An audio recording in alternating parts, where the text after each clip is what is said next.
আমাদের যে পায়ের দুলাগুলো আছে কোনটাকে বিক্রি করছে 2.5 লাখ টাকা। এই যে যেমন এই যে স্বর্ণ এই যে লেগে রয়েছে, এই যে দোকান বছরে 2 লাখ টাকার উপরে মানে ধুলা বিক্রি করে। সোনা ভাসে না, সোনা যতই ধুবেন সোনা পানির নিচেই থাকে। এখন সব দোকানই মোটামুটি বিক্রি হয়, লাখ টাকার মতন প্রায় বিক্রি হয়ে যায়। দর্শক, এই মুহূর্তে আমরা রয়েছি তাঁতিবাজার। আপনারা নিশ্চয় জানেন গত কয়েক বছরে স্বর্ণের দাম কয়েক গুণ বেড়ে গিয়েছে। একটি মজার বিষয় হচ্ছে স্বর্ণকারের পায়ের ধুলো বিক্রি হচ্ছে লাখ টাকায়। সেই স্বর্ণকারের পায়ের ধুলো কারা কিনছেন, কিভাবে কিনছেন সেটি জানার চেষ্টা করব, জানাবো আপনাদের। তো এখানে এই যে স্বর্ণকারের দোকানের যে ধুলো বালু আছে এগুলো কেমন টাকা বিক্রি হচ্ছে? 1 লাখ টাকা আপনার প্রতি বছর দেয়। যে ঘরটা আপনার মনে করেন 10টা 5টা কারিগর আছে, ওই ঘরে কাজ থাকে রেগুলার একটা, মানে 10টা কারিগর থাকলে 5টা কারিগর কাম থাকে, 5টা কারিগর কাম থাকে না, ওই ঘরটা 1 লাখ টাকা দেয় প্রতি বছর। এই যে যেমন এই যে স্বর্ণ এই যে লেগে রয়েছে, ঠিক আছে, এই যে স্বর্ণ লেগে রয়েছে, এটা নিয়ে তারা আগুনের সাহায্যে পুড়িয়ে তারপর স্বর্ণ বের করবে। এই যে দুলার এই দুলা সব জায়গায় নিয়ে যাবে তারা। এই যে এই কাগজ টুগজ সব যা হবে আছে সব এটা পালিশ করি, পালিশ করার পরে তারপর এটা পালিশ করার পরে তারপর ওটা চটকা মারে অ্যাসিডের ডিপার্টমেন্ট।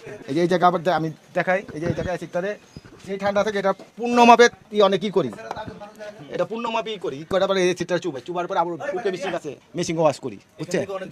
ধুলাবালি, হ্যাঁ। এখান থেকে কেমন ধুলো বালু বের হয়? এই অল হালকাই মনে করেন ধুলাবালি পরে মাসে 10-12 হাজার টাকা বিক্রি করা হয়। এটা আদোয়া পানি, এটা ওটাই খাতে, এটা পানিও নেয়। মালামাল একটা সাইড করে রাখি, তারা চাপচুপ করে পুরা জাইরা জুইরা পুরা ওই যে খড়খড়া বেরাস আছে না, খড়খড়া বেরাস জাইরা জুইরা লয়ে যায়, নিয়ে গিয়া তার ওরা আবার এটা আড়া করে ধরে, ওটা নিয়ে ধোয়ার পরে সোনা ভাসে না, সোনা যতই ধুবেন সোনা পানির নিচেই থাকে, বালুর নিচে থাকে। এটা আবার সীসাটা আড়া করে অনেক আছে, সীসা আছে, পারত আছে, এটা আড়া করে তারপরে এটা আবার আগুনে আবার সীসাটা উড়ায় আমাকে সোনাটা থেকে যায়। প্রতি বছরে লাখ টাকার উপরে তারা স্বর্ণকারের ধুলো বিক্রি করে। এই দোকানে 2 লাখ টাকার উপরে, এই দোকান বছরে 2 লাখ টাকার উপরে মানে ধুলা বিক্রি করে। আমাদের এই দোকান যেমন প্রতি মাসে 8,000 টাকা বিক্রি করে, 5,000 টাকা আমরা ইচ্ছা মতো কাজ করি। সোনা পড়ে গেছে ওটা টুকায় না, একটা চিন্তা পড়ে হলো স্যাপদা উঠায়। 1 পয়েন্ট সোনা দাম 1 পয়েন্ট 1 10 পয়েন্ট 1 পয়েন্টের দাম হলো 200 টাকার উপরে। স্বর্ণকারের পায়ের দোলা হলো কি, এটা আমরা প্রতি মাসে বিক্রি করি একবার।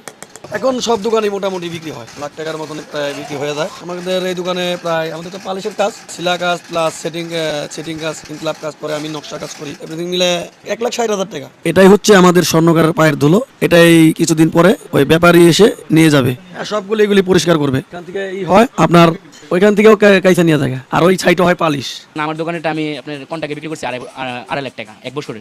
মাসে মাসে নিয়ে যায় ময়লা দোকানে। ওনারা ব্যবসায়ী হলো আপনার শরীয়তপুর অথবা মানিকগঞ্জের থেকে আসে আর কি। ওনারা প্রতি মাসে আসে, মাসের 5-10 তারিখে এসে নিয়ে যায় ময়লাগুলো। কয় আনা স্বর্ণ বের করতে পারে তারা? স্বর্ণ আপনার আইডিয়ার উপরে আর কি নেয়, মনে করেন কেউটা লাভ হয় কেউটা লস হয়, এভারেজ মিলে আর কি, লাভ লস মিলে এই ব্যবসা করতেছে। আপনার 2-2.5 আনা মান্থলি ধরেন ময়লা থেকে স্বর্ণ বের করে এরা। তো এটা বের করার মাধ্যমটা হচ্ছে আপনার বিভিন্ন এসিডের জাতীয়, যেমন আপনার নাইট্রিক যে এসিডটা আছে ওই এসিডের মাধ্যমে ওনারা বের করে আর কি স্বর্ণ।